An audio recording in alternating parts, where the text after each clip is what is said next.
હાય everyone, Tapon science એકેડમીની online lecture સિરીઝમાં બધાનું સ્વાગત છે.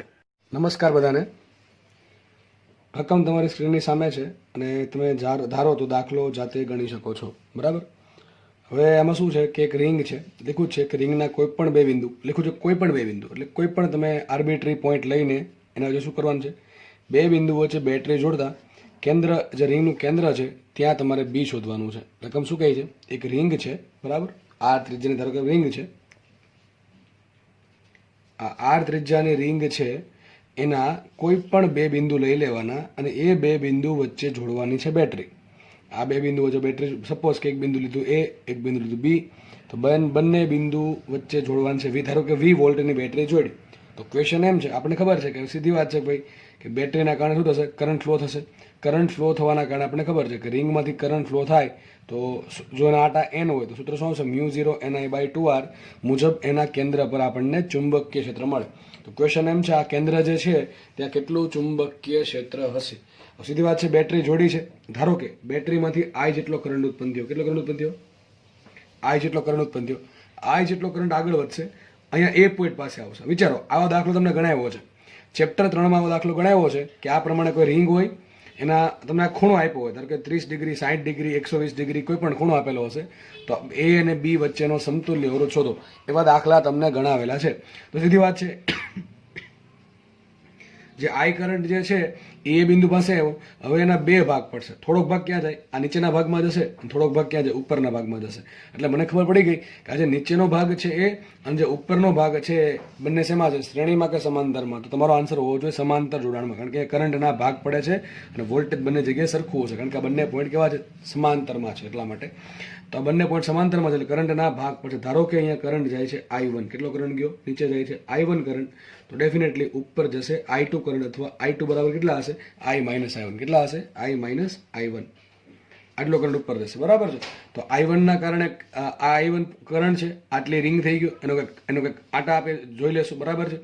એ આટાના કારણે અહીંયા કંઈક ચુંબકીય ક્ષેત્ર આવશે. ઉપર કરંટ I2 છે, એના કંઈક આટા છે, એના કારણે કંઈક ચુંબકીય ક્ષેત્ર આવશે અને બંનેના કારણે નેટ ચુંબકીય ક્ષેત્ર કેટલું આવે સેન્ટર પર, એ આપણે શોધવાનું છે.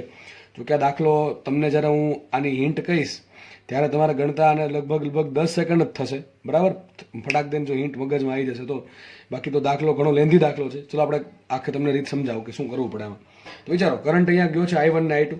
હવે મને રકમમાં I1 I2 નથી, મને સપોઝ કે I કરંટ આપેલો છે, મારે જવાબ છે I સ્વરૂપે લાવવો છે. તો મારે I1 I2 કઈ રીતે ભાગ પડે આપણને ખબર હોવી જોઈએ. તો તમને ખબર છે સમાંતર જોડાણમાં ઓહમનો નિયમ વાપરીએ, V બરાબર IR, V બરાબર વાપરીએ IR. અહીંયા જો આર છે ત્રિજ્યા છે, સોરી, અહીંયા આર જે છે એ અવરોધ છે અને આર છે એ ત્રિજ્યા છે. અહીંયા તે કામ કરો ને સ્મોલ આર ના આપી દઉં છું. ધારો કે આ ભાગની ત્રિજ્યા સ્મોલ આર છે, એટલે આપણે કન્ફ્યુઝ ના થઈએ. આ કેપિટલ આરમાં અને સ્મોલ આરમાં, કેપિટલ આર છે બતાવશે અવરોધ અને સ્મોલ આર છે બતાવશે મને ત્રિજ્યા. તો વી બરાબર IR. તો આપણને ખબર છે સમાંતર જોડાણમાં વી કેવું હોય, સમાન હોય, એટલે બે કેસમાં વોલ્ટેજ કેવું છે, સમાન છે. વોલ્ટેજ સમાન છે તો આપણને ખબર છે I પ્રપોર્શનલ ટુ 1/R હોય. તો તમને મેં એવું શીખવાડેલું છે કે સમાંતર જોડાણમાં જ્યારે કરંટના ભાગ પાડો ત્યારે વધારે કરંટ ક્યાં જાય, જ્યાં અવરોધ ઓછો ત્યાં વધારે કરંટ જાય, જ્યાં અવરોધ વધારે ત્યાં ઓછો કરંટ જાય. હવે આપણે વિચારવાનું છે કે I1 ને I2 શું ફરક છે. તો આપણે સિમ્પલ વિચારી શકીએ કે ભાઈ આ ભાગ છે એના આટા ઓછા, જો આ ભાગની લંબાઈ કેવી છે, ઓછી છે, આ ભાગની લંબાઈ વધારે છે, આ ભાગની લંબાઈ ઓછી, આ ભાગની લંબાઈ વધારે.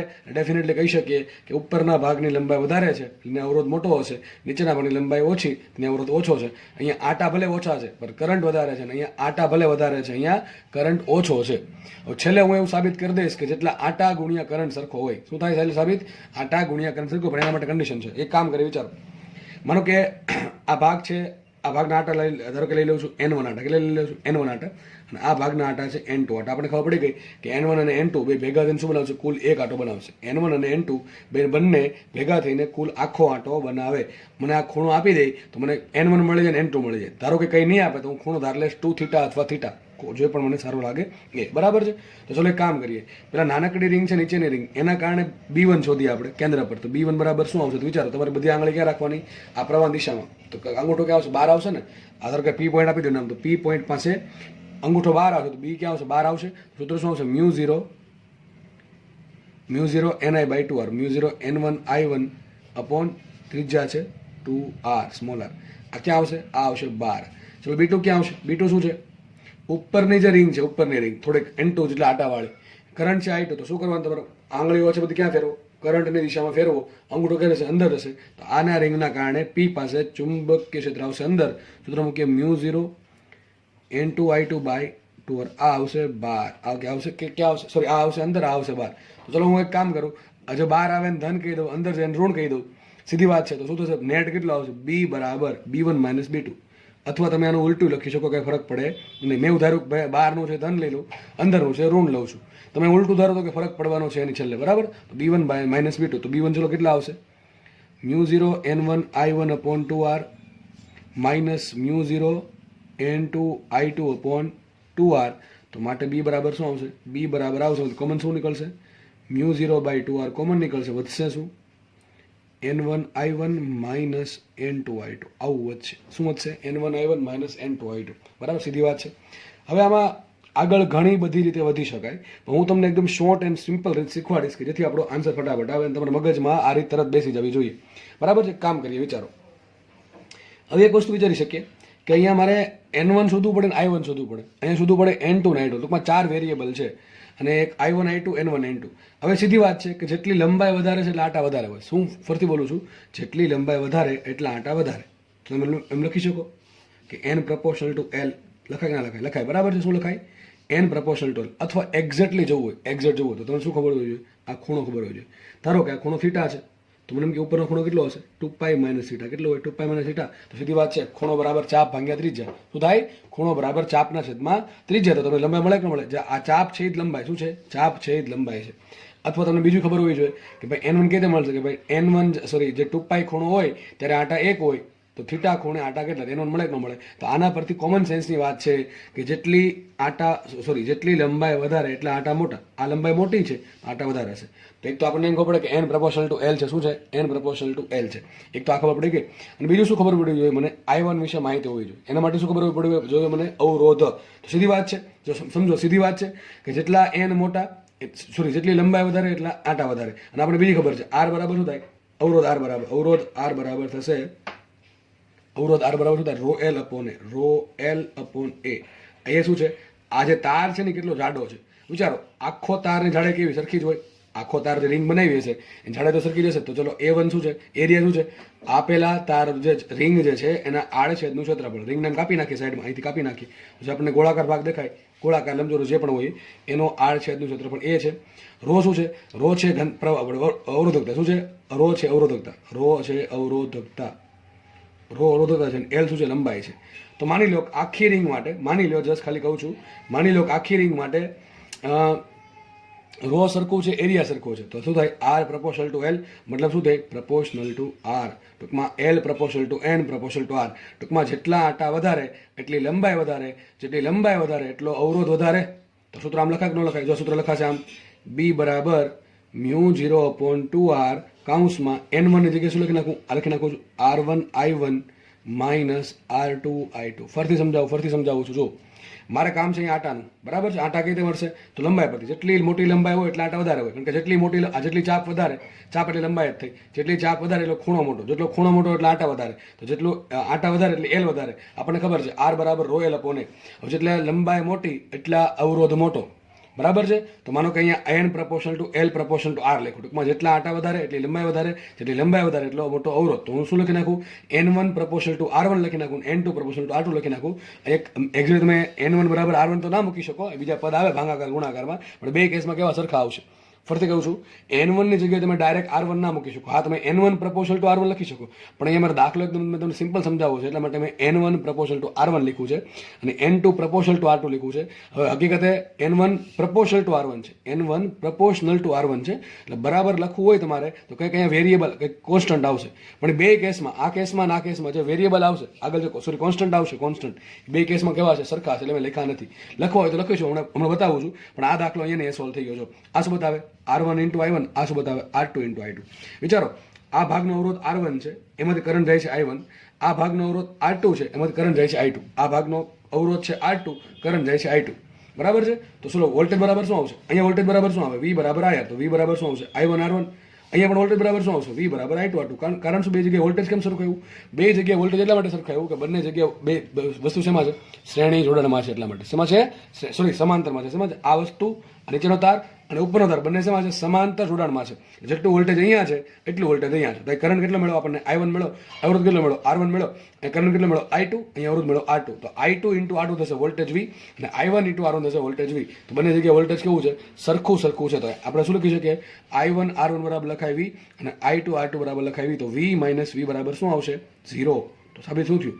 સાબિત એવું થયું કે કેન્દ્ર પાસે ચુંબકીય ક્ષેત્ર 0 છે. મસ્ત આન્સર આવ્યો. મેં તમને કીધું હતું ને હિન્ટ આપીશ તમને. ચલો હિન્ટ આવી ગઈ. તો આ દાખલો ગણીને આપણને ખબર શું પડી? આમ તો તમને જોઈને જ ખબર પડી જવી જોઈએ કે આવું કેમ થાય છે, પણ તમને છેલ્લે ડિટેલમાં સમજાવું. તો મારી પાસે ઘણા કેસ આવું તો આપણે ઘણી વખત જોયું છે, પણ તમે વાલા અત્યાર સુધીમાં જે પણ દાખલા જોયા એમાં આવું જોયું છે. એક રિંગ હતી અને આ પ્રમાણે કરંટ હતો. આખા ભાગમાં એક જ દિશામાં કરંટ હતો. અત્યાર સુધી આપણે એવું જોયું. દાખલા ચલો આવા જોઈએ આપણે.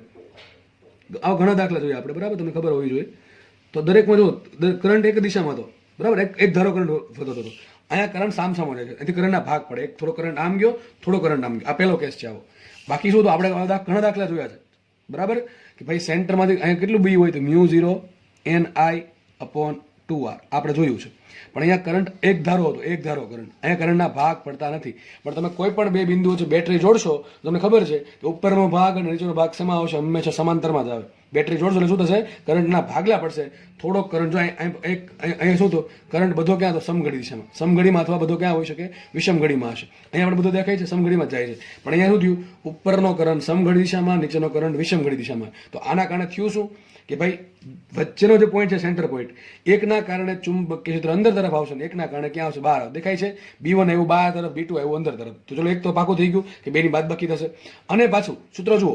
B1 બરાબર શું આવ્યું? μ0 N1I1/2r. B2 બરાબર શું આવ્યું? μ0 N2I2/2r. હવે અહીંયા μ0 સરખા, આમાં μ0 સરખા, આમાં 2 સરખા, આમાં 2 સરખા. વધ્યું શું? N1I1, અહીંયા વધ્યું N2I2. હવે ધ્યાનથી સમજો, એક જ લીટીમાં સમજાવું મારે તમને. તો સમજો અહીંયા આટા ઓછા છે. આટા ઓછા તો લંબાઈ ઓછી, લંબાઈ ઓછી તો અવરોધ ઓછો, અવરોધ ઓછો તો કરંટ વધારે. તો થયું એવું, આટા ઓછા થઈ ગયા, કરંટ વધી ગયો. ઉપર જો શું થયું? અહીંયા આટા વધારે છે એટલે લંબાઈ વધારે છે, લંબાઈ વધારે છે તો અવરોધ વધારે છે, અવરોધ વધારે છે તો કરંટ ઓછો છે. કારણ કે તમને ખબર છે સમાંતર જોડાણમાં જેમ અવરોધ વધારે એમ કરંટ ઓછો. તો ઉપરના ભાગમાં લંબાઈ વધારે છે તો અવરોધ વધારે છે, અવરોધ વધારે છે તો કરંટ ઓછો છે, કરંટ ઓછો છે તો ફરીથી બોલું છું, લંબાઈ વધારે તો અવરોધ વધારે, અવરોધ વધારે તો કરંટ ઓછો. હવે કરંટ ઓછો છે પણ આટા કેવા વધારે છે. તો થયું એવું, નીચેના ભાગમાં આટા ઓછા, કરંટ વધારે, ઉપરના ભાગમાં આટા વધારે, કરંટ ઓછા. તો બેનો ગુણાકાર જે છે ને, કરંટ કોનો ગુણાકાર? આટા ગુણ્યા કરંટ. તો અહીંયા ગુણાકાર થયું N2 into I2, અને ગુણાકાર થયું N1 into I1. બે કેવો આવશે? સરખો આવશે. બે કેવો આવશે? સરખો આવશે. તો અહીંયા N1 I1 અને N2 I2 પણ સરખા થયા. તો બેની બાદબાકી 0 આવે. છેલ્લો આન્સર 0 આવે. પરંતુ આમાં એક કન્ડિશન છે જે તમારે કોઈ દિવસ ભૂલવી નહીં. દરેક દાખલામાં આવું પોસિબલ નથી વચ્ચે આન્સર 0 જ આવશે. તમને કહું છું, મોસ્ટલી 99% કેસમાં આન્સર 0 જ આવશે. તો કયા કેસમાં આન્સર 0 નહીં આવે? ચલો તમને કહી દઉં. વિચારો, અહીંયા મેં એવું ધાર્યું છે કે ચલો R proportional to L. શું ધાર્યું? આ બધું ક્યારે સાચું થયું? N proportional to L, L proportional to R. આવું સાચું ક્યારે થયું? અવરોધનું સૂત્ર આવે R બરાબર ρL/A. શું આવે? R બરાબર ρL/A. હવે આપણે એ એવું ધાર લીધું છે R proportional to L. તમે આવું ક્યારે લખી શકો? R proportional to L. તમે આવું તો જ લખી શકો તમને ખબર હોય કે બે કેસમાં, ઉપરના કેસમાં, નીચેના કેસમાં અવરોધકતા નીચે અને અવરોધકતા ઉપર બે જગ્યાએ કેવી સરખી હોય. અને બીજું, આડછેદનો એરિયા અહીંયા જેટલો એરિયા છે એટલો જ એરિયા અહીંયા હોય તો જ લખી શકાય. તો અવરોધકતા વિચારો, આ બે તારમાં આખી જો રિંગ તો એક જ છે, અહીંયા આખી રિંગ કેવી? એક જ હતી. હવે રિંગ એક જ છે મતલબ શું થયો? એનું મટીરિયલ કેવું છે? સરખું હશે. આખી રિંગ એક છે, બેનો એરિયા કેવો છે? સરખો છે. રિંગનો જે નીચેનો ઘણા કહેશે આ એરિયા, હું આ એરિયાની વાત જ કરતો, હું રિંગને કાપી નાખીએ આપણે તો નાનકડો જે એરિયા દેખાશે ને એની વાત કરું છું. તો રિંગ તો એકની એક જ છે. આપણે એના કોઈ પણ બે છેડા વચ્ચે બેટરી જોડી છે તો રિંગ એકની એક હોય, એટલે કે એરિયા બે કેસમાં સરખો હોય. અને બે કેસમાં ઉપરના ભાગમાં અને નીચેના ભાગમાં રિંગનું મટીરિયલ સરખું હોય તો જ અવરોધકતા સરખી થાય. કારણ કે આપણે ખબર છે અવરોધકતા કેવી હોય? મટીરિયલ પર ડિપેન્ડ કરે. આખી રિંગ એક જ મટીરિયલની બનેલી હોય તો આખી રિંગમાં દરેક જગ્યાએ રો કેવો છે? સરખું હશે. દરેક જગ્યાએ કેવો છે? સરખું હશે. તો જ રો ટૂંકમાં તો જ વચ્ચેના ભાગમાં B0 આવે. તમને એમ કહી દઉં કે ભાઈ માનો કે આ કેસમાં ઉપરની રિંગ એલ્યુમિનિયમની બનેલી છે અને નીચેની રિંગ લોખંડી બનેલ, તો શું કરશો? તો આ સૂત્ર સાચું નથી, તો બી બરાબર 0 નહીં આવે. કારણ શું? કારણ એ છે કે તો તમે આર પ્રપોર્શનલ શું લેવું પડે? રો એલ લેવું પડે. શું લેવું પડે? રો ઇન્ટુ એલ લેવું પડે. ચલો બે કેસમાં એરિયા માનો સરખો છે, તો આર પ્રપોર્શનલ ટુ આવશે રો એલ, તો આખો દાખલો એ પ્રમાણે ગણવો પડે. આખો દાખલો એ પ્રમાણે ગણવો પડે, એમને ગણાવું છું. પણ અત્યારે આ કેસમાં આન્સર શું આવશે? 0 આવશે. આ કેસમાં શું આન્સર આવશે? 0 આવશે. સમજ પડે કે ન પડે? કારણ શું? કારણ એ છે કે અહીંયા રો સરખું છે, એ સરખું છે, તો આર પ્રપોઝલ ટુ એલ આવશે, એલ પ્રપોઝલ ટુ એન છે, અને એલ પ્રપોઝલ ટુ આર છે, તો એન પ્રપોઝલ ટુ લખાય આર. બરાબર? તમે સીધું N1 ની જગ્યાએ R1 લખી નાખ્યું. હકીકત સીધું લખાય નહીં. બરાબર? કારણ કે અમુક અમુક કોન્સ્ટન્ટ આવે જે મેં લીધા નથી. કારણ શું છે? રો ને એ સરખા છે એટલા માટે, બાકી લેવું પડે એ દાખલો ગણશું આપણે, તો સમજ પડી ગઈ. તો આના પરથી મને એક મસ્ત માહિતી મળી છે. માહિતી એ મળી છે કે યાદ રાખજો, કોઈ પણ બંધ ગાળે, આ બહુ મહત્વની લાઈન છે, અને આ તમને 10 સેકન્ડમાં દાખલા સોલ્વ કરીને આપી દઈશ. પણ ખાસ યાદ રાખજો કન્ડિશન શું છે. ઘણા લોકો છે ને સેન્ટેન્સ ગોખી નાખે પણ કન્ડિશન ભૂલી જાય, એટલે મતલબ નથી એનો. કોઈ પણ બંધ ગાળા માટે બે બિંદુઓ વચ્ચે બેટરી જોડતા, કોઈ પણ બંધ ગાળા માટે બે બિંદુઓ વચ્ચે બેટરી જોડતા તેના કેન્દ્ર પર ચુંબકીય ક્ષેત્ર શૂન્ય મળે. તો આ મહત્વની લાઈન થઈ ગઈ, આપણે એવું સાબિત કર્યું આજે. પણ આના માટે કન્ડિશન શું છે? સમગ્ર બંધ ગાળા માટે રો અને એ સમાન હોવા જોઈએ, તો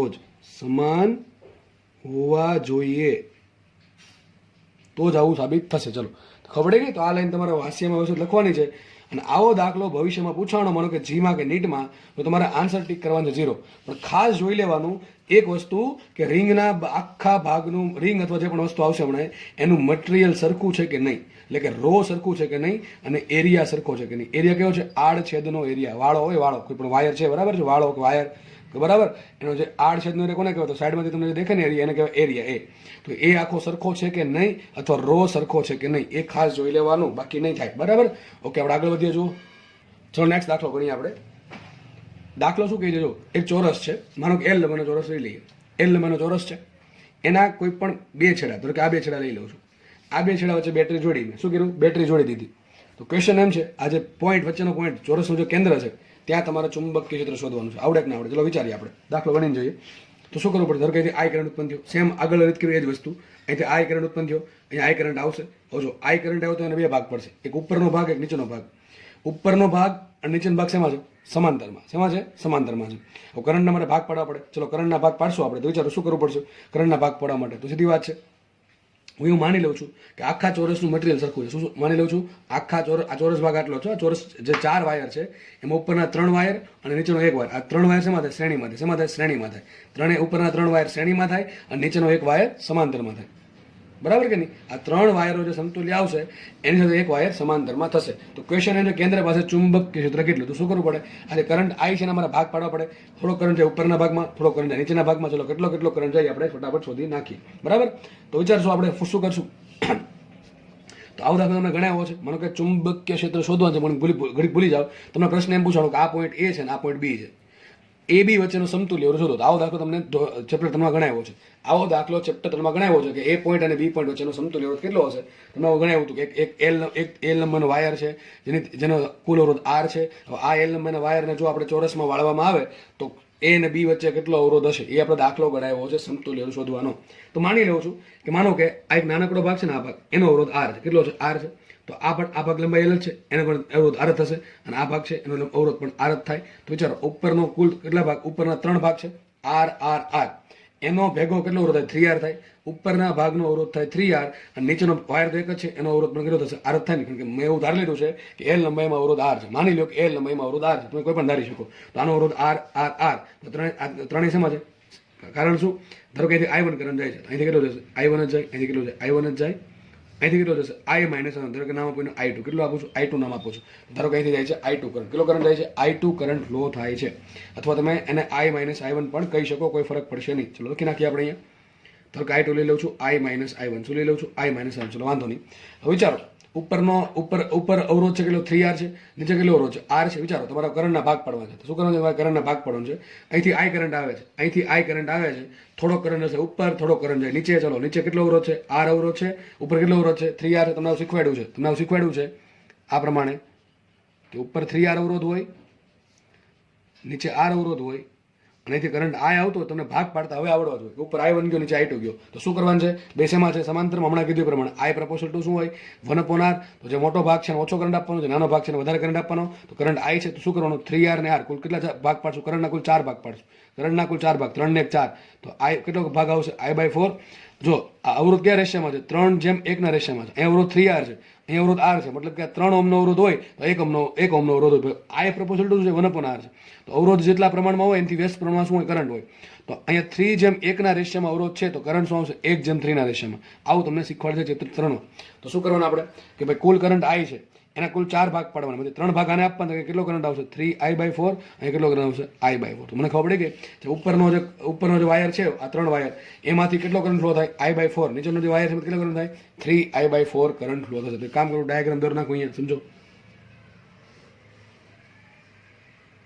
આવું થઈ જશે, બરાબર છે? આવું થઈ જશે. અહીંથી કરંટ ફ્લો થશે 3I/4. અહીંથી કરંટ ફ્લો થાય I/4, I/4, I/4. ત્રણેયમાં સરખો. વિચારો 4 વાયર છે આપણી પાસે. તમે 4 વાયર મળી ગયા, દરેકની લંબાઈ ખબર છે, L L L L, અને આ સેન્ટર પોઈન્ટ છે. આ સેન્ટર પોઈન્ટ પાસે તમારે શું કરવાનું છે? ચુંબકીય ક્ષેત્ર શોધવાનું છે. તો શું કરશું? વિચારો. પહેલા કુલ 4 વાયરના કારણે શોધવું પડે. તો આમ તો વિચારો, આવું વિચારવું પડશે. અહીંયા અંગૂઠો રાખશો, આ બાજુ ક્યાં જશે? અંદર જશે. ચલો આગળ વધીએ. તો આના કારણે ક્યાં અંદર ગયું? તો આના કારણે આવશે અંદર. ચલો ફટાફટ દિશા શોધી નાખીએ. આ વાયર, ચલો આમાં કરંટ આમ ગયો, ક્યાં જશે? અંદર જશે. તો આના કારણે પણ આવશે, ક્યાં? અંદર આવશે. આના કારણે પણ આવશે અંદર. ચલો આ વાયર લઈએ તો અંગૂઠો રાખો, આ બાજુ દિશા ક્યાં જશે? અંદર જશે. એના કારણે પણ ક્યાં આવશે? અંદર આવશે. એના કારણે પણ આવશે અંદર. વિચારો આ તાર જે છે તમે શું કરશો? વિચારો. તો કરંટ અંગૂઠો રાખશો, આ બાજુ ક્યાં આવશે? આંગળી બહાર આવશે. તો એના કારણે આવશે બહાર. તો વિચારો, સીધી વાત છે. મેં તમને પેલા રિંગમાં કીધું હતું કે ભાઈ કરંટના ભાગ પડે એટલે અમુકના કારણે અંદર આવશે, અમુકના કારણે બહાર. સેમ વસ્તુ આમાં થઈ અહીંયા, બરાબર છે? સમઘડી દિશામાં કરંટ ફ્લો થાય તો ક્યાં આવશે? અંદર આવે. વિષમઘડી દિશામાં ફ્લો થાય ટૂંકમાં આમ, વિચારો ને આમ, બરાબર? તો બહાર આવશે. એવું ગોખવું નહીં. આપણે પણ અંગૂઠો અને આંગળીનો યુઝ કરીને શોધી નાખવું. ત્રણેયના કારણે કેવો આવશે? અંદર આવશે. એકના કારણે ક્યાં આવશે? બહાર આવશે. હવે વિચારો, તાર તો પરિમિત લંબાઈનો છે. સૂત્ર શું આવે? ખૂણો બનાવવાનો. ચોરસ એટલે કેટલો ખૂણો બને? 45 ડિગ્રીનો. કેટલો ખૂણો બનશે? 45 ડિગ્રીનો. શાંતિથી વિચારજો. ચલો સૂત્ર શું આવશે અહીંયા? તાર ધારો કે કહી દઉં છું B1 બરાબર શું આવશે? તો તાર માટે સૂત્ર શું હતું? તાર માટે સૂત્ર યાદ કરો, μ0I/4πy. μ0I કેટલા આવશે? 3I/4 into 4π. વાય શું આવશે? આટલું વાય, વાય જ કહું છું. અને હું કહું છું ઓલી વાય જ કહું છું. Into cos 45 plus cos 45. કેટલી વખત? 2 વખત છે, ગુણ્યા 2 કરી નાખું. એક તારના નીચેના તારના કારણે એવું ને ક્યાં એવું બહાર તરફ. સમજો ખાસ. ચલો એક આ તારના કારણે શોધી નાખું. આ તારના કારણે આ બિંદુ પાસે ચુંબકીય ક્ષેત્ર શું આવશે? શોધું છું ફટાફટ. દાખલો ફટાફટ એટલા માટે ભગાવું છું કારણ કે જે રિઝલ્ટ આવશે બહુ નાનું આવશે એટલા માટે. અને બહુ ઇઝી દાખલો છે, આપણે આગળ સમજાય જ વસ્તુ છે. તો આ તારના કારણે એ કેટલું ચુંબકીય ક્ષેત્ર મળે? તો શું કરું? જોડી દઈએ બે છેડા. આ ખૂણો 45 બનશે, આ ખૂણો પણ 45 બનશે. ચલો આના કારણે અહીંયા ચુંબકીય ક્ષેત્ર શું આવશે? B બરાબર તો આવશે μ0 ઇન્ટુ કરંટ કેટલામાંથી જાય છે? μ0I/4 into 4 divide by 4πy. Y એક જ રાખું છું કારણ કે જેટલું વાય અહીંયા છે એટલું વાય અહીંયા છે, કારણ શું? ચોરસ છે એટલા માટે. તો μ0I/4πy કાઉન્સમાં cos 45 પ્લસ cos 45 શું થાય? 2 ટાઈમ્સ cos 45. 2 ટાઈમ્સ cos 45, બરાબર કે નહીં? ક્યાં જાય છે? ચુંબકીય ક્ષેત્ર અંદર જાય છે. હવે વિચારો આ તારના કારણે કેટલું આવશે? ક્યાં એટલું જ આવશે? જેટલું આના કારણે મળ્યું એટલું તો આ બેના કારણે મળશે. કારણ શું? કરંટ બધામાં સરખો, બધાની લંબાઈ સરખી છે, બધા માટે વાય સરખું છે, અને બધા માટે ખૂણા સરખા છે. આગળ શું કરી નાખું? 3 ગુણ નાખું. 3. ચલો આવું થઈ ગયું. તો વિચારો આ મળી ગયું મને B2 કોના કારણે? આ ત્રણેય તારના કારણે આટલું B2 મળ્યું, નીચેના તારના કારણે B1 આટલું મળ્યું, એકલાના કારણે આટલું મળ્યું. વિચારો અહીંયા μ0 તો અહીંયા μ0, અહીંયા છેદમાં 4π હોય તો અહીંયા છેદમાં 4π, અહીંયા 2 cos 45 અહીંયા 2 cos 45, અહીંયા 3I/4 તો અહીંયા 3I/4, અહીંયા અંદર અહીંયા બહાર. તો બે કેવું છે? બે સરખા મૂલ્યનું પરંતુ પરસ્પર વિરુદ્ધ દિશામાં છે. તો B બરાબર શું આવશે? B1 - B2 અથવા B2 - B1 બરાબર આવશે 0. સાબિત થઈ ગયું. પાછું 0 સાબિત થયું. તો પાછું 0 સાબિત થયું. તો સર આના બધી ખબર શું પડી? મને ખબર એવી પડી કે રિંગ લઈ લો કે ચોરસ લઈ લો કે બીજો કોઈ પણ આકાર લઈ લો, એના કોઈ પણ બે છેડા વચ્ચે બેટરી જોડી દેવામાં આવે તો સેન્ટર પર ચુંબકીય ક્ષેત્ર 0 જ મળે. કદાચ તમે દાખલો ગણી જોજો. દાખલો આ ગણી દો. ચલો આવો દાખલો ગણો તમે. આ બે પોઈન્ટ વચ્ચે ચલો બેટરી જોડી છે. ક્યાં બેટરી જોડી છે? આ બે પોઈન્ટ વચ્ચે બેટરી જોડી છે. તો આ કેસમાં પણ ચુંબકીય ક્ષેત્ર 0 આવશે. કન્ડિશન એકની એક જ છે કે આખા ચોરસ માટે, આખા શું કહેવાય વર્તુળ માટે, રિંગ માટે મટીરિયલ કેવું હોવું જોઈએ? મટીરિયલ સરખું હોવું જોઈએ. મટીરિયલ કેવું હોવું જોઈએ? સરખું. ઇન શોર્ટ રો સરખા હોવા જોઈએ અને એ સરખું હોવું જોઈએ. બસ આટલી કન્ડિશન હશે તો યાદ રાખજો. મેં શું કીધું હતું હમણાં પેલી લાઈન લીધી યાદ કરો. શું લખ્યું જો કોઈ પણ બંધ ગાળા, મેં એવું લખ્યું તમે વર્તુળાકાર બંધ ગાળો, જો બંધ ગાળો કોઈ પણ હોય આવો હોઈ શકે. આ બંધ ગાળો જ થયો બરાબર, આ બંધ ગાળો જ થયો. પણ મેં એવું ક્યાં કીધું વર્તુળાકાર બંધ ગાળો, મેં જો મેં લખી જ નાખ્યું છે કોઈ પણ બંધ ગાળો, ચોરસ હોય, લંબચોરસ હોય કે પછી ત્રિકોણ હોય કે ગોળ હોય, કોઈ પણ બંધ ગાળો બનતો હોય એના કોઈ પણ બે બિંદુ વચ્ચે તમારે બેટરી જોડવાની છૂટી છે, એના કેન્દ્ર પર ચુંબક કે ક્ષેત્ર શું મળશે? ઝીરો જ મળશે. શું મળશે? ઝીરો મળશે.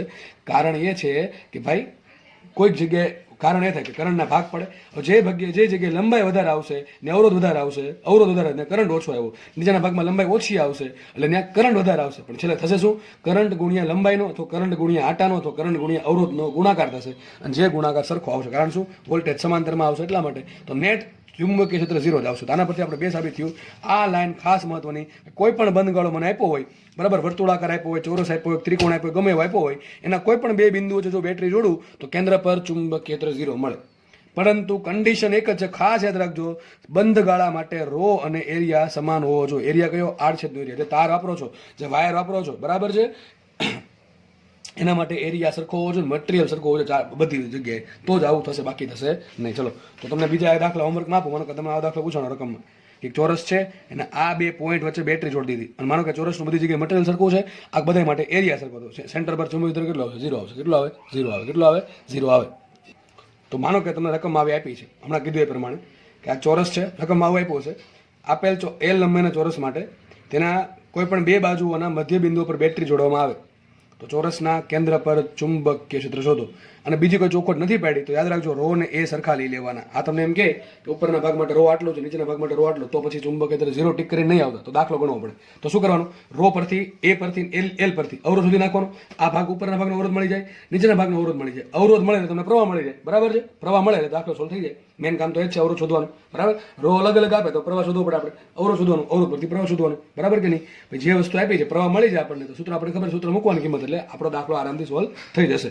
પણ એવું તમને બહુ ઓછું કરશે. એવું આપે તો મેં કીધું પ્રમાણે કરવાનું.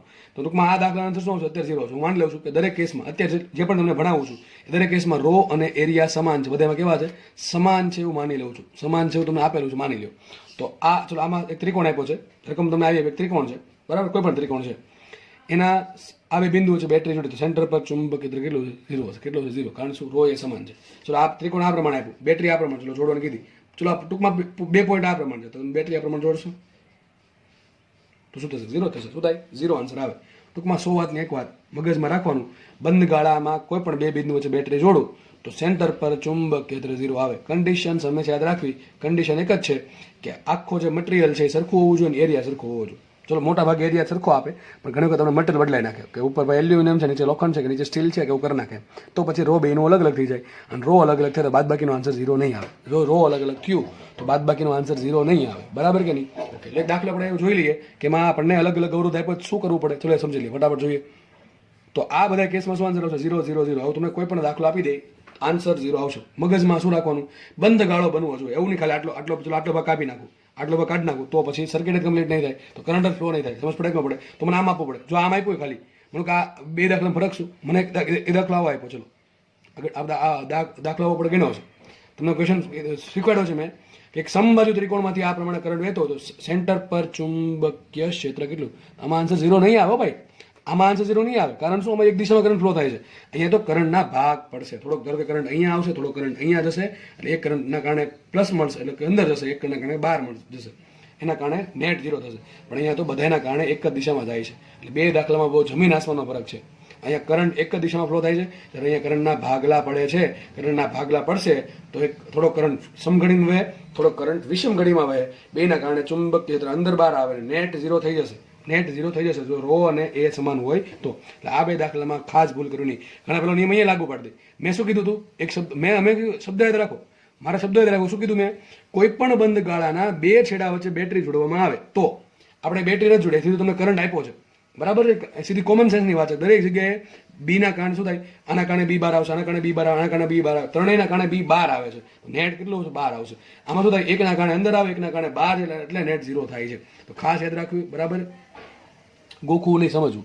આપણે દાખલો જોઈએ બીજો એક. ચલો માનો તમને દાખલો રકમમાં આપ્યો, ચલો કે ભાઈ એક રિંગ છે, આ પ્રમાણે રિંગ આપેલી છે, તો બસ આટલું જ કીધું છે, બીજું કંઈ છે નહીં આમાં કે આ અહીંથી કરંટ આઈ આવે. ટૂંકમાં આકૃતિ આખી આપી દીધી છે. ક્વેશ્ચન આ સિમ્પલ આટલો છે કે આપેલી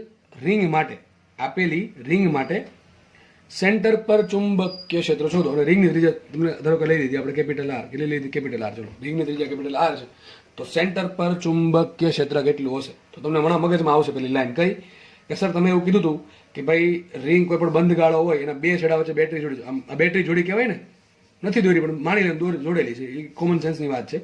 કરંટ ક્યાંથી બેટરીમાંથી જ આવ્યો હોય તો મને કે બે છેડા વચ્ચે બેટરી જોડી દઉં તો મતલબ કે શું કહેવાય કે ભાઈ બંધ ગાળા માટે કોઈ પણ બે છેડા વચ્ચે બેટરી જોડવામાં આવે તો સેન્ટર પર ચુંબકીય ક્ષેત્ર 0 મળે. પણ મેં હમણાં કીધું હતું કે બે કેસમાં રો ને એ સરખા હોવા જોઈએ. ચલો આ કેસ જુઓ, તમને એમ થાય કે સર આ કેસમાં તો હરખું જ લાગે બધું, અવરોધ ઉપર 5 ઓહ્મ નીચે 10 ઓહ્મ છે.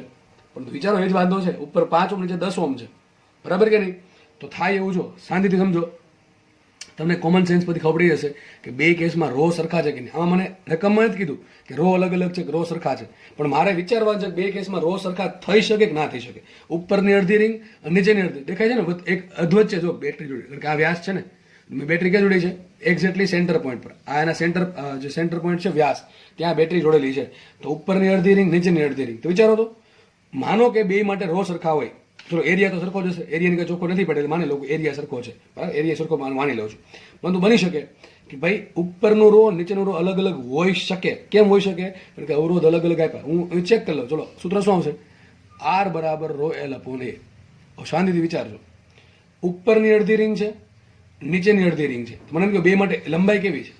બે માટે લંબાઈ કેવી છે? સરખી છે. ઉપરની જેટલી લંબાઈ છે એટલી જ લંબાઈ નીચેની છે, તો બે માટે લંબાઈ તો સરખી થઈ ગઈ.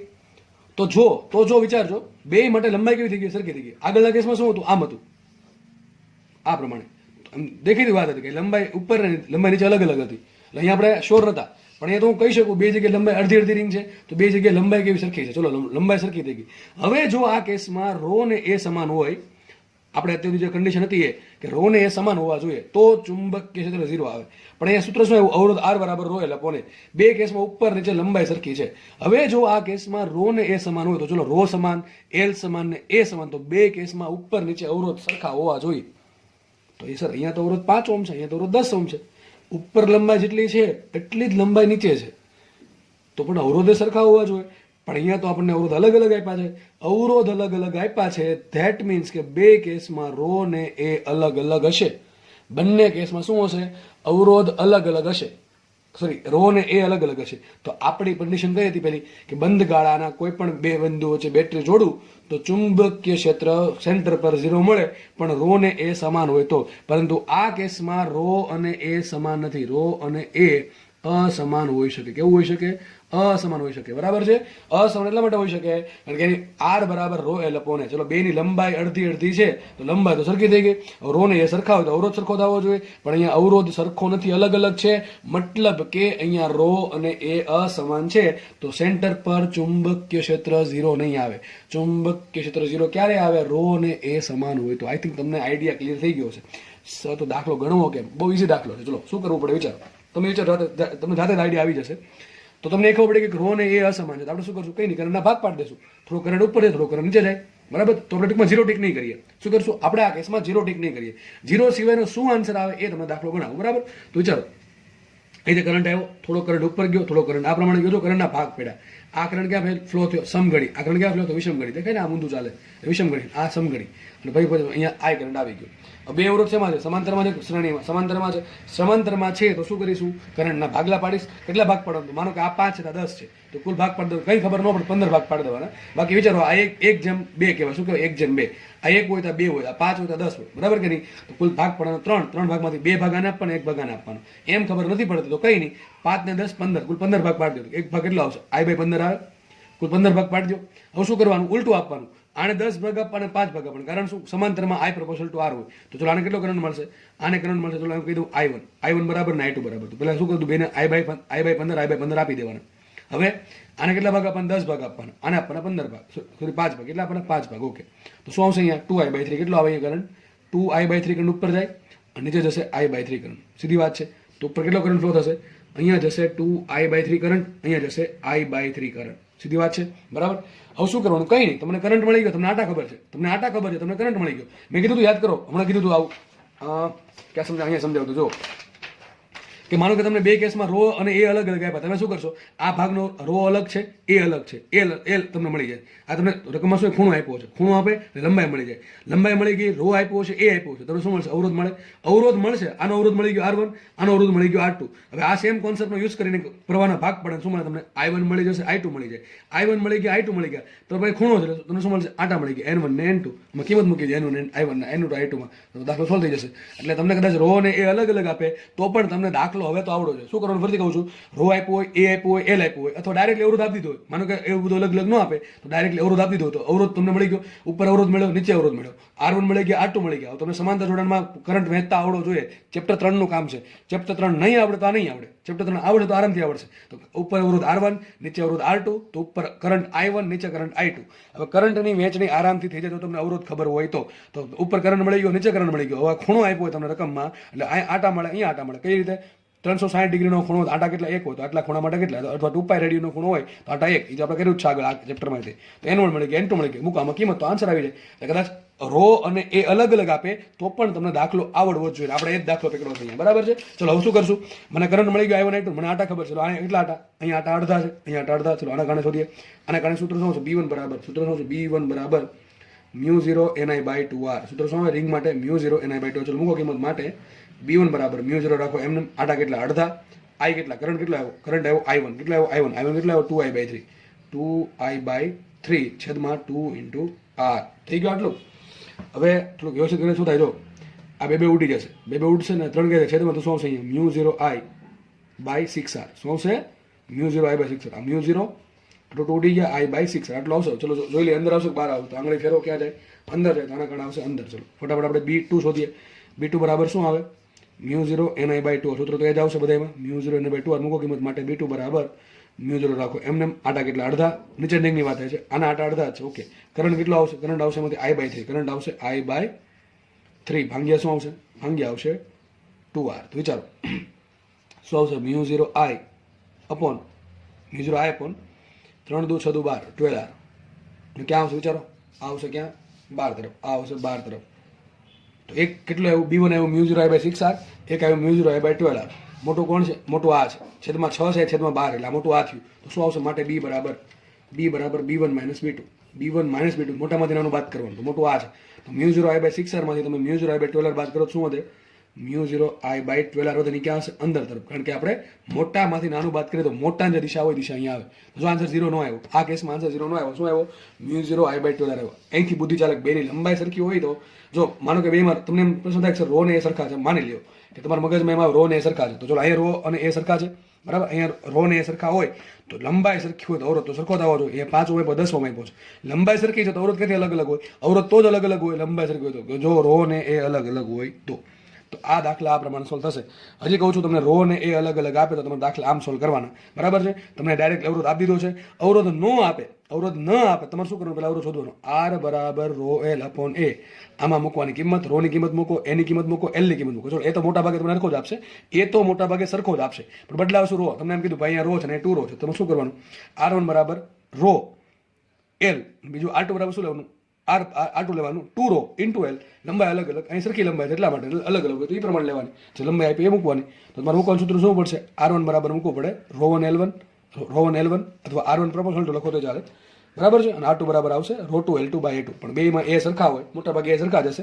અલગ આપે તો આપણને કઈ વાંધો છે. ટૂંકમાં 100 વાતની એક વાત, રો એ અને L અલગ અલગ આપે પેલા અવરોધ શોધવાનો. તો તમને R1 મળશે, તમને R2 મળશે, ઉપર નીચે R1 R2 મળી ગયા. હવે તમને R1 મળી ગયો, R2 મળી ગયો, કરંટ છે I. તમને ભાગ પાડતા આવડો છો, તમને કરંટ શું મળશે? અહીં કરંટ I1 મળી ગયો, તમને કરંટ I2 મળી ગયો. હવે તમને આ ખૂણો આપ્યો તો તમને શું મળે? આટા N1 મળી જાય, આટા N2 મળી જાય. તો ભાઈ I1 છે, N1 છે, I2 છે, N2 છે, મૂકો કિંમત તો શું મળે? B1 મળે ને B2 મળે. તો સેમ રીતે દાખલો સોલ્વ થશે, બરાબર? તો દાખલો પૂછાય એવો તો તમને આવડો છો. એક દાખલો તમને હોમવર્કમાં આપું તો એ લખ્યું છે હોમવર્ક, તમને યાદ આવ્યું. તમારે શું કરવાનું છે? આ દાખલો બેઠો એટલે કામ કરજો. તમે છે ને 15 ઓહ્મ લઈ લીધો. શું લીધો? 15 ઓહ્મ. કરંટ I, નીચે 10 ઓહ્મ, ઉપર 15 ઓહ્મ. આ દાખલો સોલ્વ કરજો, બરાબર છે? કરંટ કુલ I છે, સેમ આકૃતિ છે, બસ ખાલી એક જ અલગ વસ્તુ છે કે કરંટ જે અવરોધ જે 5 ઓહ્મનો હતો એની જગ્યાએ 15 ઓહ્મનો છે. નીચે 10 ઓહ્મનો જ રાખજો, બરાબર છે. આનો આન્સર શું આવે તમારે જાતે વિચારવાનું છે. સેન્ટર પર ચુંબકીય ક્ષેત્ર કેટલું હશે? પહેલી વાત તો 0 નહીં, બરાબર, કારણ કે લંબાઈ સરખી છે છતાં અવરોધ અલગ છે, એટલે રો ને એ અલગ આવે, અને રો ને એ અલગ હોય તો સેન્ટર પર બી 0 મળે નહીં. આ વસ્તુ હંમેશા ખાસ યાદ રાખવી, ખાસ, બરોબર. ઓકે, ચલો આપણે આગળ વધીએ, નેક્સ્ટ વસ્તુ ભણીએ. તો નેક્સ્ટ વસ્તુમાં વસ્તુ એવી છે કે અત્યાર સુધી આપણે જે વસ્તુ ભણ્યા છીએ, તાર, સિમ્પલ તાર અથવા સળિયો, એમાં મેં આવો તાર લીધો હતો, સિમ્પલ આટલો પતલો તાર, એકદમ લાઈન જેટલો તાર, બરાબર, આટલો સિમ્પલ વાયર છે.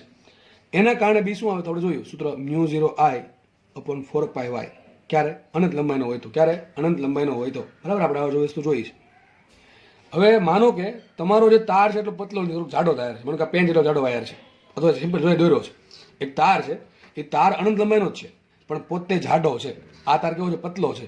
પતલો હોય શું થાય? ત્રિજ્યા બહુ ઓછી હશે. ત્રિજ્યા કેવી હશે? બહુ ઓછી હશે, પરંતુ આ ત્રિજ્યા નહીં, આ ત્રિજ્યા કે, બરાબર. એનો જે આડછેદ છે એની ત્રિજ્યા. મોટા ભાગના તાર શું હોય? વર્તુળાકાર હોય. કેવા હોય? વર્તુળાકાર જ હોય, બરાબર, મોટા ભાગના કેસમાં તમે જોયા હશે. તો આ જે તાર છે એ અનંત લંબાઈનો તો છે, પરંતુ આ બે તારની કમ્પેરિઝન કરીએ તો બંને અનંત લંબાઈના છે, પરંતુ એક જ વાંધો છે કે આ તાર થોડોક જાડો છે, આ તાર ઘણો પતલો છે. તો આપણે આના માટે સૂત્ર બધા જોયા કે ભાઈ તારની લંબાઈ અનંત લંબાઈ, સોરી, સૂત્ર શું છે? 2πy, sorry, μ0I/2πy. ઓકે, તો જ્યારે તાર અનંત લંબાઈનો હોય સૂત્ર શું આવે? μ0I/2πy આવે. જ્યારે તાર પરિમિત લંબાઈનું સૂત્ર શું આવે? μ0I/4πy કૌંસમાં cos θ1 + cos θ2. આપણે બધી વસ્તુ જોઈ લીધી છે. હવે સેમ વસ્તુ આપણે અહીંયા જોવાની છે. તાર જ્યારે જાડો હોય અને અનંત લંબાઈનો હોય, અહીંયા અનંત લંબાઈ જ આવશે. તાર અનંત લંબાઈનો છે અને જાડો છે તો શું કરવાનું? તો આપણે જોઈ લઈએ. તાર જાડો છે તો 3 પોસિબિલિટી મળે. જો તાર જાડો છે તો તારના બહારના ભાગમાં ચુંબકીય ક્ષેત્ર કેટલું, તારની સપાટી પર ચુંબકીય કેટલું, અને તારના અંદરના ભાગમાં ચુંબકીય ક્ષેત્ર કેટલું. અહીંયા કોઈ પોસિબિલિટી જ નથી. વિચારો કેમ? તમે અહીંયા ક્યાં શોધી શકો છો મિત્ર? બહારના ભાગમાં. સપાટી પર ગણો, અંદર ગણો, બધું હરખું જ થાય. કેમ? કારણ કે તાર એટલો પતલો છે કે તમે ડિસ્ટિંગ્વિશ, તમે છે ને પેલું ના કરી શકો એને અલગ અલગ કે ભાઈ સપાટી પર બિંદુ છે કે અંદર છે. તાર એકદમ પતલો છે, આ તાર એકદમ પતલો છે, આ તાર ઘણો જાડો છે. આ બેની કમ્પેરિઝનમાં, આની કમ્પેરિઝનમાં આ તાર ઘણો જાડો છે.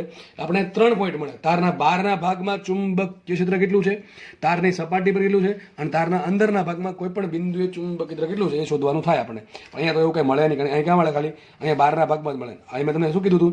અહીંયા મેં તમને એવું કીધું હતું કે જ્યારે કોઈ પણ બિંદુ તારની અક્ષ પર હોય કે તાર પર હોય તો કેટલું લેવાનું? b0. યાદ, તમને આ વસ્તુ યાદ હશે કે જ્યારે કોઈ પણ બિંદુ તારની અક્ષ પર હોય અથવા તો તાર પર હોય તો મેં ત્યારે તમને કીધું હતું b0 લેશું. પણ આપણે આ કેસમાં એવું નહીં માનીએ. આપણે જોશું હમણાં, અમે સાબિત કરીએ છીએ. આમાં 3 પોસિબિલિટી છે. બિંદુ તારની બહાર આવેલું હોય, બિંદુ તારની સપાટી પર આવેલું હોય, અથવા બિંદુ તારની અંદરના ભાગમાં આવેલું હોય. અંદરના ભાગમાં ક્યાં આવી શકે? તો આ સપાટીથી લઈને આ જેની એક્સિસ છે, આ સપાટીથી લઈને એની જે અક્ષ છે ત્યાં સુધીમાં કોઈ પણ અંતરે બિંદુ આવેલું હોઈ શકે. તો આ કેસમાં ક્યાં ફરક પડે આપણે જોઈ લઈએ. પણ મેં તમને જે કીધું હતું યાદ રાખજો. શું કીધું હતું મેં તમને?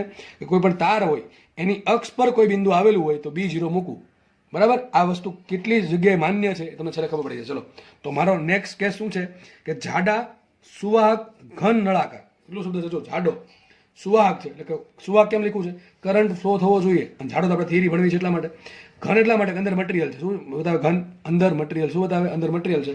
ઘન નળાકાર I પ્રવાહધારિત તાર માટે બી શોધવાનું છે. તો 3 પોસિબિલિટી આપણને મળે. કેટલી પોસિબિલિટી મળે? 3. કઈ? તારના બહારના ભાગમાં બી, તારના સપાટી પર બી, અને તારના અંદરના ભાગમાં. ચલો ફટાફટ થિયરી સમજીએ. થિયરી એકદમ લલુપપ્પુ છે, મજા આવે થિયરી. ચલો, તો માનો કે તારના બહારના ભાગમાં બી શોધવું છે. બહારના ભાગમાં શું થાય? ધારો કે તારની ત્રિજ્યા કેપિટલ R છે. કેટલી છે? તારની ત્રિજ્યા કેપિટલ R છે, અને બહારના ભાગમાં માનો કે આ બિંદુ અહીંયા છે. તો બહારના ભાગમાં બિંદુ જે છે એનું એની જે એક્સિસ છે ત્યાંથી અંદર ધારો કે સ્મોલ r છે. તો લખ્યું છે અહીંયા small r is greater than capital R. આ સ્મોલ r શું છે? બિંદુનું અક્ષથી અંતર. તો small r is greater than capital R છે, તો બિંદુ અક્ષથી ઘણું દૂર આવેલું છે. હવે આ જ વસ્તુ જો ઉપરથી જોઉં, ટૂંકમાં આ પ્રમાણે આપણે ઉપરથી જો આવું દેખાશે. માનો કે આ તાર છે, આ થઈ ગયો આખો તાર, બરાબર છે? સમજો ભાઈ, તમને સમજાવવા માટે મેં આ વસ્તુ નામ દોરી છે, આડી વસ્તુ દોરી. આપણે ઉપરથી જો આવું લાગશે. આ તાર છે, કરંટ ક્યાં આવે છે? કરંટ બહાર આવે. મેં જો ટપકું દોર્યું છે, આ ટપકું છે મતલબ કરંટ બહાર આવે. તો વિચારો, એક આ માનો કે આ રિંગ જ છે, સમજો ને, આ જે છે ને તાર જ છે. આ જે પેન દેખાય તમે તાર છે, એક્ઝેક્ટલી દેખાવું તમને તો મને કે આ પ્રમાણે તમને બતાવું. તો મને કઈથી કરંટ બહાર આવે છે. આ દેખાય છે ને હોલ નાનકડો એવો, એ માનો કે કરંટ બહાર આવે છે. તમે સમજો શું આવે છે? કરંટ બહાર આવે છે. અહીંથી કરંટ આવે છે બહાર. તમે શું કરવાનું છે? આ આખો તાર, આ જાડો તાર દેખાય, આ જાડો તાર જ છે. આ તાર જાડો તાર જ છે, બરાબર છે? કરંટ આમ બહાર આવે છે. અને આ માનો કે આ પોઈન્ટ છે, અહીંયા માનો કે આ પોઈન્ટ છે. આ પોઈન્ટ પર તમારે ચુંબકીય ક્ષેત્ર શોધવું. વિચારો શું કરવાનું તમારે? તારના કેસમાં બી કઈ રીતે મળે? તો અંગૂઠો ક્યાં રાખવાનો? તારના પ્રવાહ દિશામાં. તો વિચારો પ્રવાહ ક્યાં આવે છે? બહાર આવે છે. તો અંગૂઠો ક્યાં રાખશું? બહાર રાખશું. ચલો બી ક્યાં આવશે? વિચારો, પોઈન્ટ અહીંયા છે. બી ક્યાં આવશે? જો બી ક્યાં છે? બી ક્યાં છે? આમ છે, આમ બી આમ છે, દેખાય છે બી આમ સ્પર્શ દિશામાં છે. ચલો પોઈન્ટ અહીંયા હોત તો બી ક્યાં હોત? આમ હોત. તો વિચારો કોઈ પણ અંતરે જાઓ, હું માનો કે આ ત્રિજ્યા આર છે, આ સ્મોલ આર ત્રિજ્યા અંતર શું છે? આ સ્મોલ આર છે. માનો કે આટલું અંતર સ્મોલ આર છે. જેનાથી વિચારો તો સ્મોલ આર અંતરે આવેલા કોઈ પણ બિંદુએ બી ક્યાં છે? જો બી ક્યાં છે? બી સરખું છે પણ ક્યાં છે? સ્પર્શક દિશામાં. દેખે મારે આંગળી સામું જુઓ, બી ક્યાં છે? સ્પર્શક દિશામાં. તો બી ક્યાં આવશે? અહીંયા ક્યાં આવશે? માનો કે જે વાત કરી આપણે ઉપરથી જોઈએ તો આવું લાગશે આપણને કે આ તાર થઈ ગયો ઉપરથી આવું દેખાશે ગોળાકાર વસ્તુ. આ તારની ત્રિજ્યા કેપિટલ આર છે અને કેપિટલ આર ત્રિજ્યાના તારથી કેન્દ્રથી સ્મોલ આર અંતર એક બિંદુ આવેલું છે, આ પી બિંદુ છે ને આપણે ચુંબકીય ક્ષેત્ર શોધવું છે. તો શું કરીશું? હું વાપરીશ એમ્પિયરનો સર્કિટલ નિયમ. એમ્પિયરનો સર્કિટલ મેં લખ્યો છે, તમને મેં સમજાવેલો છે, પણ આવું પણ કંઈક હોય. શું આવે? સંકલન B dot DL is equal to mu zero into summation I. શું આવે? સંકલન B dot DL is equal to mu zero into summation I. હવે આ નિયમ વાપરવા માટે તમારે શું કરવું પડે? સદિશ શોધવું પડે. સદિશ બી ડોટ ડીએલ.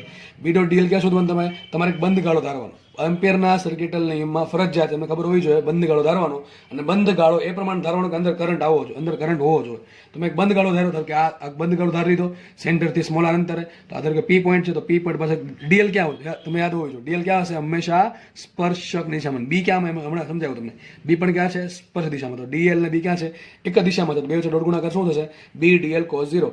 બી ડીએલ કોસ 0. તો બી ડીએલ કોસ 0 થાય બી ડીએલ કોસ 0 માં કોસ 0 થાય 1, તો વધે શું? ખાલી બી ડીએલ. અને મને ખબર છે કે દરેક પોઈન્ટ પાસે આર કેવું છે? સરખું છે. એટલે દરેક પોઈન્ટ પાસે બી કેવા? સરખા હશે.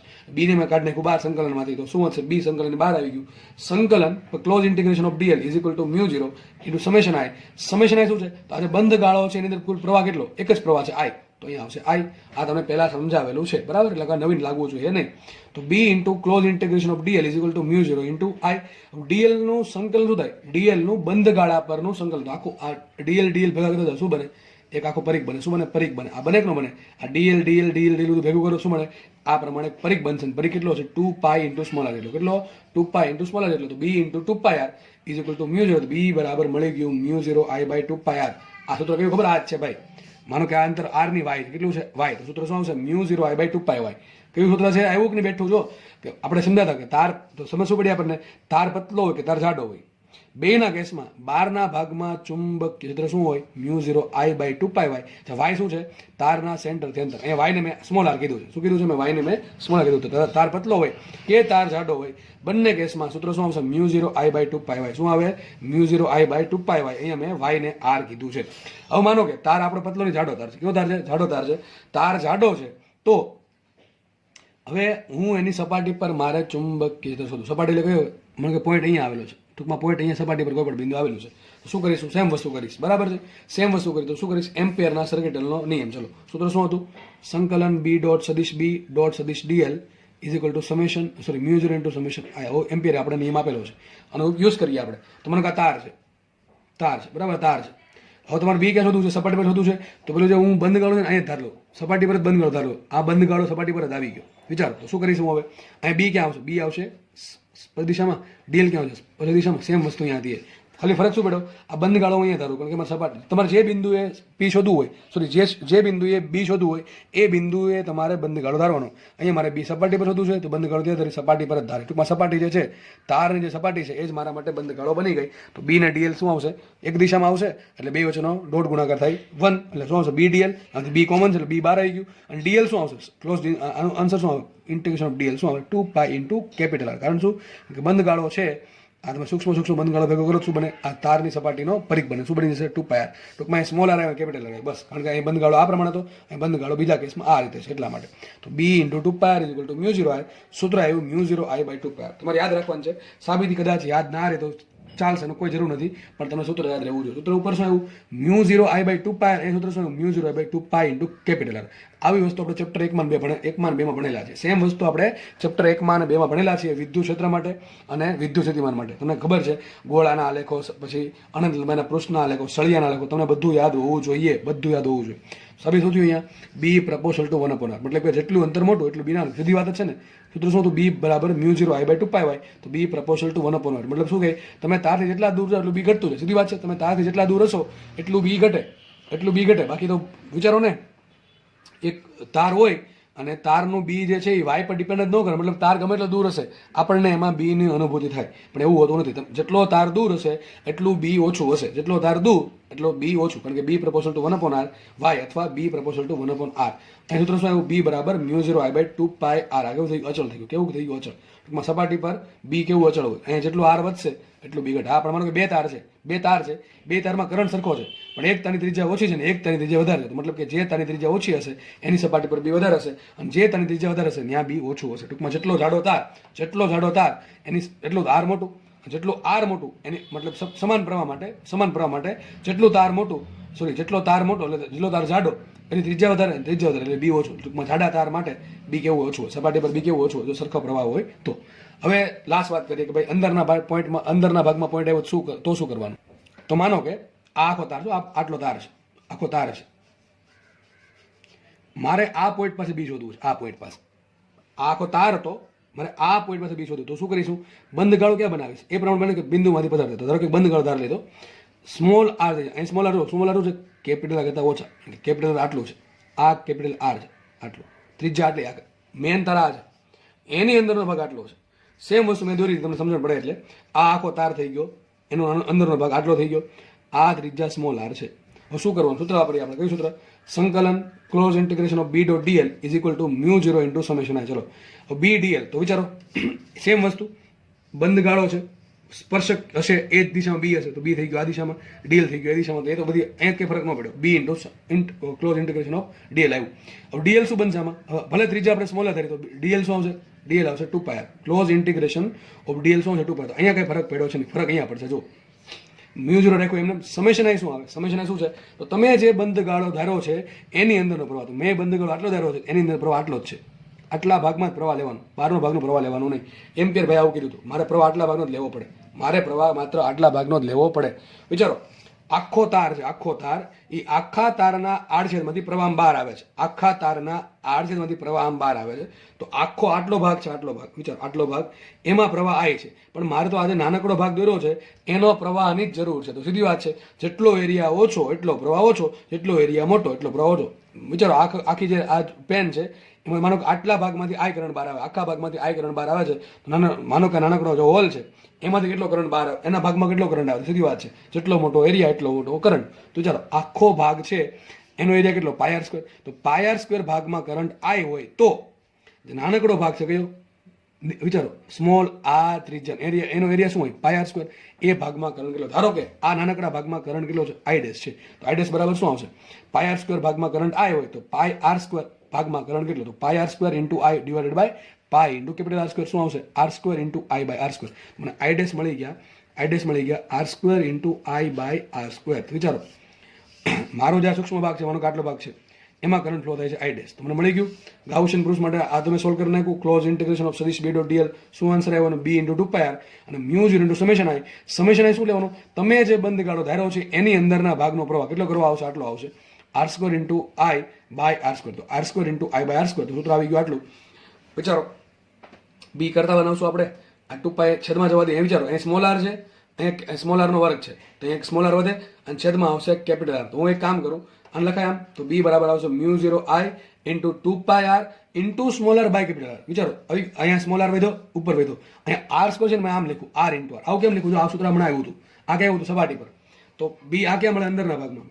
અંદરના ભાગમાં બી કેટલું હોય? તો μ0 આઈ ઇન્ટુ 2π, એટલે આ કેટલું મળ્યું? સપાટી પર.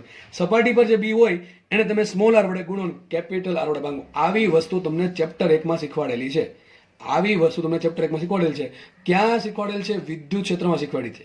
કયા સૂત્રમાં? એ તમારે જાતે વિચારવાનું છે. ગોળો આવે કે નક્કર ગોળો આવે કે પોલો ગોળો આવે કે તકતી આવે કે શું છે, એ તમારે વિચારવાનું છે ભાઈ જાતે. બરાબર છે કે ભાઈ તકતીની પેલી સમતલ, બરાબર, સમતલીય પૃષ્ઠ આવે જો તો તમને ખબર છે સિગ્મા બાય એપ્સિલોન 0. તો આવું ક્યાં શીખવાડું? યાદ રાખજો. તો મને સાબિત થયું કે જે તાર છે એના અંદરના ભાગમાં બી કેટલું હોય? તો સપાટી પર જેટલું બી હોય એને હું સ્મોલ આર વડે ગુણું અને કેપિટલ આર વડે ભાંગું તો મને શું મળે? અંદરના ભાગમાં બી મળી જાય. સૂત્ર શું હશે? μ0 IR upon 2πr². તો જો લખું સૂત્ર, અંદરના ભાગમાં બી કેટલું હશે? તો સપાટી પર જેટલું બી હોય ઇન્ટુ શું કરો? Small R into capital R. Small R નાના હશે ને કેપિટલ આર મોટા હશે. અને કોને લાગુ પડે? અંદરના ભાગને લાગુ પડે છે.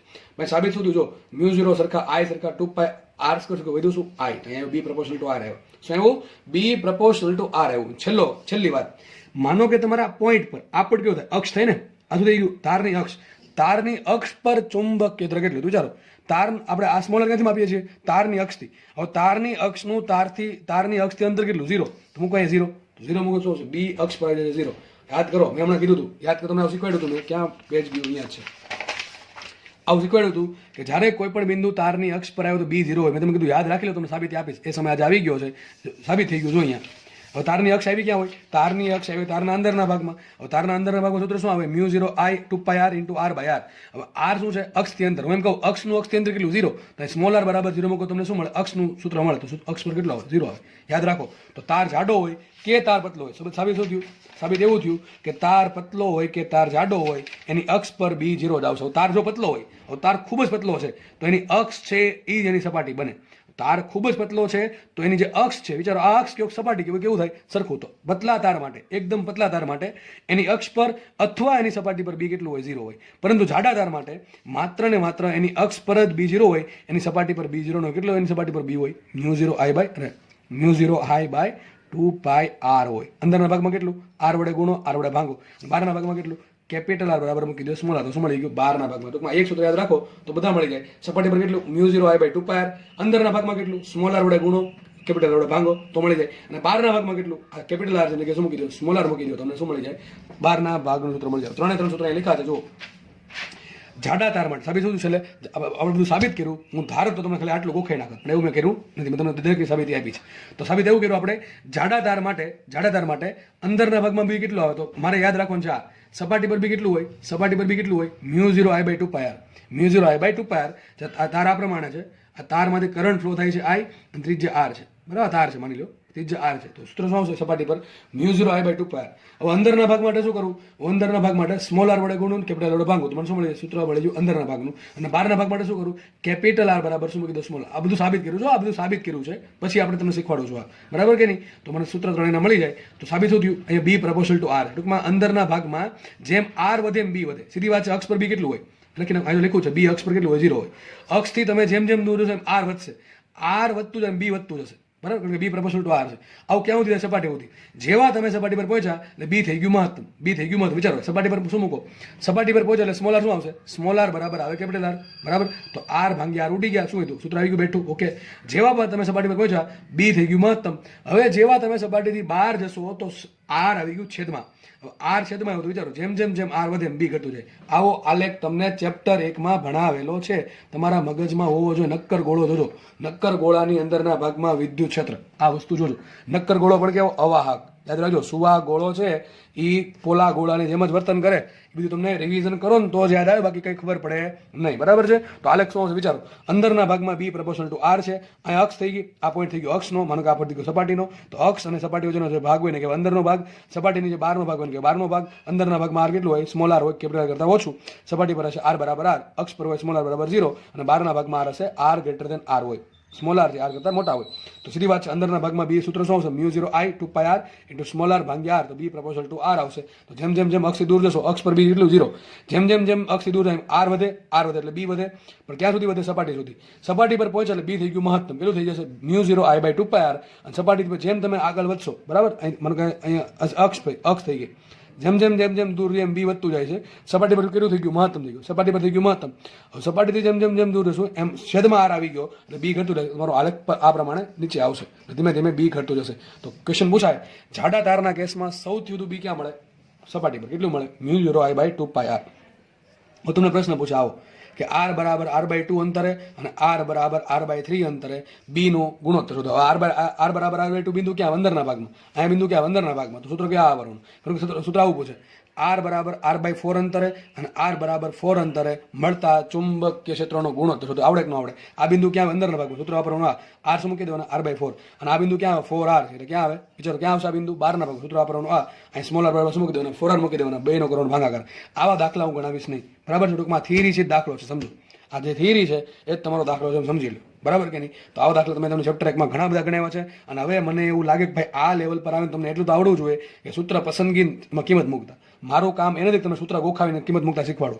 મારું કામ બીજું કંઈક છે, તો તમને ખબર હશે, બરાબર? કોન્સેપ્ટ ક્લિયર કરવાનો, બરાબર? દાખલા ગણવાના પછી. તો હવે આવા દાખલા મારે ગણવાના હોય ને કે જેમાં ખાલી કિંમત મૂકીને ભાગાકાર કરવાનું હોય, બરાબર છે? પણ ખાસ જોવાનું બિંદુ ક્યાં છે.